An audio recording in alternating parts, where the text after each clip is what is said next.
ভ্রমণ প্রিয় মানুষ তো অনেকেই আছেন এবং ভ্রমণকে এনজয় করতে চান এরকম মানুষও প্রচুর আছেন।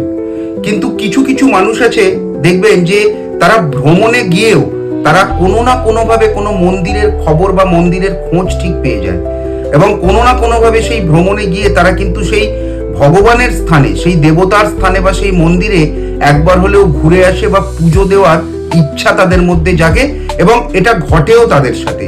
তারা আজ পর্যন্ত যত জায়গায় ভ্রমণে গেছেন, মনের আনন্দ নিয়ে ভ্রমণে গিয়েও কোথাও না কোথাও কোনো না কোনোভাবে কোনো এক মন্দির বা কোনো এক দেবতার স্থানের খবর তারা পেয়েছেন এবং তারা ঘুরে এসেছেন। এর কারণ হলো যে যাদের যাদের সাথে এই ঘটনা ঘটে, আপনারা জানবেন যে আপনারা আপনাদের দৈনন্দিন জীবনে, নিত্য জীবন থেকে বেরিয়ে ভ্রমণে গেলেও ভগবান কিন্তু আপনাদের সঙ্গ ছাড়ে না। ভগবান প্রতিনিয়ত আপনাদের বোঝাতে চায় যে আমি আপনাদের সাথে আছি, আপনি থাকুন আমার সাথে। এবং এটি হয় শুধুমাত্র এই কারণেই যে তাদের জন্মছক যদি খুব ভালো করে দেখেন, দেখবেন যে তাদের দ্বাদশ ঘর অর্থাৎ দ্বাদশ ভাব যেটি 12th হাউস কোনো না কোনোভাবে স্যাটার্ন অ্যান্ড জুপিটারের সাথে কানেক্টেড।